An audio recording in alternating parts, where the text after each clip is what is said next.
Olá, pessoal, tudo bem? Agora que nós já vimos os conceitos de estequiometria básica, nós iremos trabalhar com alguns casos especiais de estequiometria. O primeiro caso são as reações consecutivas. Algumas substâncias, para serem produzidas, necessitam que seus reagentes realizem uma série de reações químicas antes de finalmente serem formadas. Esses processos envolvem reações consecutivas, que podem ser simplificadas se todas as equações químicas intermediárias forem devidamente somadas, resultando no que conhecemos como equação global. De posse da equação global, nós podemos desenvolver o cálculo estequiométrico da mesma forma que fazemos com uma estequiometria básica, pois nós temos na equação global a relação proporcional entre todos os componentes de cada etapa da reação. Para que possamos entender o conceito de equação global, vamos utilizar como exemplo a reação de formação do ácido sulfúrico. Nesta reação, nós partimos de enxofre para chegar ao ácido sulfúrico, que é o H2SO4. Na primeira etapa, o enxofre reage com gás oxigênio, produzindo dióxido de enxofre. O dióxido de enxofre, na segunda etapa, reage com mais gás oxigênio para formar o trióxido de enxofre. E na terceira etapa, nós temos o trióxido de enxofre reagindo com água para finalmente dar origem ao ácido sulfúrico. Perceba que o produto da primeira etapa é utilizado como reagente da segunda e o produto da segunda etapa é o reagente da terceira. Então, para resolvermos um problema de reação consecutiva, precisamos que todas as equações estejam balanceadas individualmente, as substâncias intermediárias precisam ser canceladas, e isso irá nos obrigar, em certos problemas, a multiplicar ou dividir uma ou outra equação por números convenientes que levem ao cancelamento desejado. Então, voltando ao exemplo da reação de formação de ácido sulfúrico, podemos chegar à equação global da seguinte forma. Nós iremos ter o cancelamento do SO2, que é o produto da primeira reação, e o reagente da segunda reação, e como está na mesma quantidade, nós podemos cortar e, da mesma forma, o SO3, produto da segunda reação, será cancelado com o reagente da terceira. Logo, a nossa reação global será o enxofre mais 3 meios de gás oxigênio, pois eu somo 1 mol de O2 com meio mol de O2, mais H2O, produzindo H2SO4. De posse da equação global, nós podemos realizar os cálculos estequiométricos da mesma forma que uma estequiometria básica. Então, vamos ver um exemplo. Duas das reações que ocorrem na produção do ferro são representadas por C mais O2 produzindo CO, Fe2O3 mais CO produzindo Fe mais CO2.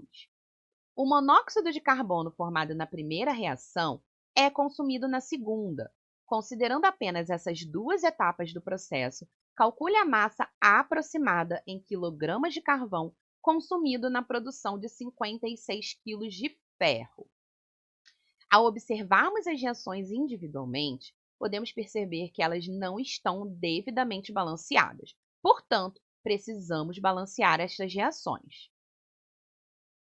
A primeira reação será balanceada colocando 2 na frente do carbono e 2 na frente do CO, e a segunda reação, para ficar devidamente balanceada, precisa destas proporções entre as substâncias. Agora que todas as reações estão devidamente balanceadas, precisamos pensar na proporção, pois o monóxido de carbono formado na primeira reação é reagente da segunda, e nós não temos a mesma proporção entre eles. Então, para acertarmos a proporção, devemos multiplicar a primeira reação por 3, pois ao fazermos isso, nós iremos satisfazer a quantidade de CO formada na primeira etapa e que será necessária na segunda, ficando com a reação como 6 carbonos mais 3 O2, produzindo 6 CO. Então, com as equações devidamente acertadas em proporção, podemos somá-las para obter a equação global. Lembrando que os 6CO serão cancelados, pois estão em lados opostos das equações. Logo, a minha equação global ficará 6 carbonos mais 3O2 mais 2Fe2O3, que irão produzir 4Fe mais 6CO2. Com a equação global em mãos, temos um problema de estequiometria básica. Então, voltando ao enunciado do problema, ele pede que seja calculada a massa aproximada em quilogramas de carvão consumido na produção de 56 quilos de ferro. Com a equação global em mãos, nós podemos relacionar o carvão, que é o carbono sólido, com o ferro. Para isso, precisamos da massa molar do carbono e também do átomo de ferro. Lembrando que ele deu 56 quilos de ferro para fazermos o cálculo. Então, precisamos converter de quilograma para grama. E 1 quilograma equivale a 1.000 gramas, que é o mesmo que 10 elevado a 3. Então, montando-se a regra de 3, nós temos que 6 vezes a massa do carbono, ou seja, 6 vezes 12, irá produzir 4 vezes a massa de ferro, ou seja, 4 vezes 56. Ele quer saber qual é a massa de carvão que irá ser necessária para produzir 56 quilos de ferro, ou seja, 56 vezes 10 elevado a 3 gramas de ferro. Multiplicando cruzado, nós temos que 4 vezes 56x é igual a 6 vezes 12 vezes 56 vezes 10 elevado a 3. Podemos simplificar o 56 e teremos 4x é igual a 6 vezes 12 vezes 10 elevado a 3. Logo, 4x é igual a 72 vezes 10 elevado a 3. Então, fazendo a divisão, nós temos que x é igual a 18 vezes 10 elevado a 3 gramas de carvão, ou seja, 18 quilos de carvão são necessários para produzir 56 quilos de ferro. Exemplo 2. Considere as reações CH2O2 produzindo CO mais água, 4CO mais níquel produzindo NiCO4. Admitindo que a quantidade de CO obtida pela decomposição total de 10 mols de CH2O2 seja totalmente aproveitada na produção de NiCO4, quantos mols desta última substância são obtidos? Nesta questão, as duas reações já estão balanceadas individualmente. Precisamos apenas acertar a proporção entre elas. Nós temos 4 mols de CO sendo utilizados na segunda reação. Logo, precisamos multiplicar a primeira toda por 4. Então, teremos 4CH2O2 produzindo 4CO mais 4H2O. Agora, com as reações nas suas devidas proporções, podemos obter a equação global. Então, o CO será cancelado, pois está em lados opostos das setas nas reações, e a equação global ficará 4CH2O2 mais Ni, produzindo 4H2O mais NiCO4. De posse da equação global, podemos realizar o cálculo estequiométrico. Então, voltando ao problema, ele quer que sejam calculados quantos mols de NiCO4 serão formados a partir de 10 mols de CH2O2. É uma estequiometria mol com mol, ou seja, precisamos fazer a proporção somente baseadas na reação balanceada. Pela reação, nós temos que cada 4 mols de CH2O2 produz 1 mol de NiCO4. Logo, 10 mols de CH2O2 irão produzir X mols de NiCO4. Fazendo a regra de 3, nós teremos 4x igual a 10 vezes 1, ou seja, nós temos 2,5 mols de NiCO4. Um outro caso muito comum de estequiometria são as reações com reagente limitante e excesso. Uma reação classificada como estequiométrica é aquela na qual as quantidades de todos os seus reagentes estão devidamente adequadas à estequiometria da reação, ou seja, respeitam integralmente as proporções impostas pelos coeficientes estequiométricos. Se as quantidades de reagentes não se apresentarem conforme a estequiometria da equação, diz-se que existe reagente limitante e reagente em excesso. Para facilitarmos o entendimento, vamos pensar em uma situação comum. Suponha que você tenha 5 parafusos e 12 porcas. Considere que no seu uso, cada parafuso seja associado a 2 porcas. Então, ao fazermos as associações devidas, nós iremos consumir os 5 parafusos e sobrarão 2 porcas. Quimicamente falando, o parafuso é o reagente limitante, pois ele está sendo consumido totalmente. E a porca é o reagente em excesso, pois sobra uma certa quantidade desta substância. E qual é a importância disso? Em uma reação química, é sempre o reagente limitante que determina a ocorrência da reação. Em um problema de reagente limitante e excesso, é indispensável que seja calculado quem é o reagente limitante, mesmo que o problema não peça, pois a partir do reagente limitante é que todos os cálculos devem ser feitos.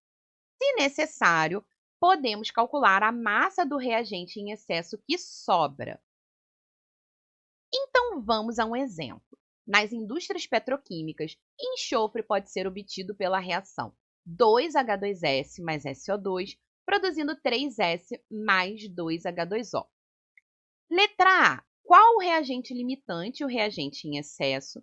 E letra B. Qual é a quantidade máxima de enxofre em gramas que pode ser obtida partindo-se de 5 mols de H2S e 2 mols de SO2? Perceba que as questões de reagente limitante em excesso irão fornecer a quantidade de 2 dos reagentes da reação, exatamente para que você determine qual deles está limitando e qual está em excesso. Nesta questão, a reação já está balanceada, então iremos descobrir qual dos dois reagentes é o limitante. Partindo-se da reação devidamente balanceada, escolhemos somente um dos valores dados no problema para fazermos a regra de 3. Então, seguindo a proporção estequiométrica, nós temos que 2 mols de H2S reagem com 1 mol de SO2. Vamos considerar o valor dado para o H2S, que foram 5 mols, e iremos chamar o SO2 de X. Mesmo a questão tendo dado um valor para o SO2, nós precisamos considerá-lo desconhecido para realizarmos a comparação entre as duas quantidades. Fazendo a regra de 3, nós teremos que 2x é igual a 5, logo, o meu x é 2,5 mols de SO2. Este resultado obtido deve ser comparado com a quantidade de SO2 dada no problema. A quantidade de SO2 dada no problema foram 2 mols, ou seja, o resultado obtido é maior que a quantidade dada pelo problema. Isso significa que o SO2 é o reagente limitante da reação. Um dado importante é que nós escolhemos chamar o SO2 de X, mas e se tivéssemos colocado X no lugar do H2S? Bom, se o cálculo tivesse sido feito com outro reagente, nós teríamos uma regra de 3 similar. 2 mols de H2S necessita de 1 mol de SO2. Agora, nós temos o X no lugar do H2S, ou seja, X mol de H2S irá precisar de 2 mols de SO2. Então, nós trocamos a posição do X na regra de 3 para fazer o raciocínio com o outro reagente. Fazendo aqui a multiplicação cruzada, nós teremos que x é igual a 2 vezes 2, ou seja, x é igual a 4 mols de H2S. Este valor deve ser comparado com o dado do problema. O problema nos forneceu 5 mols de H2S, ou seja, o resultado obtido é menor do que a quantidade dada pelo problema. Logo, o H2S é o meu reagente em excesso. Desta maneira, chegamos à conclusão que o reagente limitante é o SO2, temos 2 mols disponíveis para reagir. Ele é a substância que será usada para qualquer cálculo estequiométrico. E o reagente em excesso é o H2S. Nós temos 5 mols disponíveis para reagir. No entanto, como o SO2 está limitando, serão utilizados apenas 4 mols desta substância. Sabendo qual o reagente limitante, nós podemos seguir com o cálculo estequiométrico. Então, agora, para respondermos à letra B, que é qual a quantidade máxima de enxofre em gramas que pode ser obtida partindo CD, H2S e SO2, nós responderemos essa pergunta usando o SO2, que é o meu limitante. A massa molar do enxofre é 32 gramas por mol e nós iremos gastar todo o SO2, porém, somente uma parte do H2S será necessário para completar a reação. Fazendo a regra de 3, nós temos que 1 mol de SO2 irá produzir 3 vezes a massa do enxofre, ou seja, 3 vezes 32. Logo, 2 mols de SO2 irão formar X gramas de enxofre. Multiplicando cruzado, nós temos que X é igual a 2 vezes 3 vezes 32, logo, X é igual a 192 gramas de enxofre. Essa é a quantidade de enxofre real produzida na reação quando eu utilizo todo o SO2 disponível. E o que acontece com o H2S em excesso? Ele sobra e não reage, ou seja, nós temos 1 mol de H2S como reagente em excesso. Exemplo número 2. 400 gramas de NaOH são adicionados a 504 gramas de HNO3. Calcule a massa do sal obtida e a massa do reagente em excesso, se houver. Neste exemplo, nós temos que montar a reação química, pois ela não foi fornecida. É uma reação de uma base reagindo com um ácido, portanto, temos uma neutralização. NaOH mais HNO3 forma NaNO3 mais água. Essa reação já sai balanceada após ser montada, pois a neutralização total produz 1 mol de água. Agora, nós podemos descobrir qual dos dois é o reagente limitante. Como é uma estequiometria envolvendo massa, precisamos da massa molar das substâncias NaOH e HNO3. Então, montando-se a regra de 3, nós temos que 40 gramas de NaOH, pois eu tenho apenas 1 mol, reage com 63 gramas de HNO3. Neste primeiro caso, iremos utilizar a massa fornecida de NaOH, que é 400, e iremos considerar a massa de ácido nítrico desconhecida. Fazendo a regra de 3, nós temos que 40x é igual a 400 vezes 63, e simplificando, nós temos que x é igual a 10 vezes 63, ou seja, 630 gramas de ácido nítrico serão necessários. Comparando este valor com o valor fornecido pelo problema, o resultado obtido é maior que a quantidade dada pelo problema. Logo, o ácido nítrico é o reagente limitante da reação. E o outro reagente, se o cálculo tivesse sido feito por ele? A primeira linha da regra de 3 é exatamente a mesma. 40 gramas de NaOH reagem com 63 gramas de ácido nítrico. Porém, agora iremos utilizar o NaOH como X e os 504 gramas de ácido nítrico fornecidos no problema serão utilizados no cálculo. Fazendo a regra de 3, nós temos o quê? 63x é igual a 40 vezes 504, x é igual a 320 gramas de NaOH. Ou seja, o resultado obtido é menor que a quantidade fornecida pelo problema. Então, o NaOH é o reagente em excesso. Desta maneira, chegamos à conclusão que o reagente limitante é o ácido nítrico, temos 504 gramas disponíveis para reagir, e é ele que será utilizado para o cálculo. E o reagente em excesso é o NaOH, temos 400 gramas disponíveis para reagir, porém, iremos utilizar apenas 320 gramas, pois o HNO3 está limitando a minha reação. Então, agora, iremos prosseguir com o cálculo estequiométrico. Voltando à pergunta do problema, Para calcularmos a massa de sal obtida, precisamos relacionar o reagente limitante, que é o ácido nítrico, com o sal, que é o NaNO3. A massa molar do NaNO3 é 85 gramas por mol. Então, nós gastaremos todo o ácido nítrico e somente uma parte do NaOH para completar a reação e produzir o sal. Fazendo a relação estequiométrica, 63 gramas de ácido nítrico irão produzir 85 gramas de nitrato de sódio. 504 gramas, que é a massa do meu reagente limitante, irá produzir X gramas do sal. Fazendo a regra de 3, nós temos o quê? 63x é igual a 504 vezes 85. Logo, o meu X é 680 gramas de sal. Essa é a quantidade real de sal produzida nesta reação, considerando 504 gramas de ácido nítrico limitante. E quanto sobra de NaOH?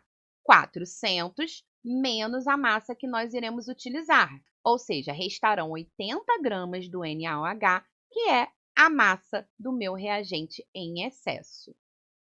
Bom, gente, essa foi a nossa aula de hoje. Espero que vocês tenham entendido e até a próxima!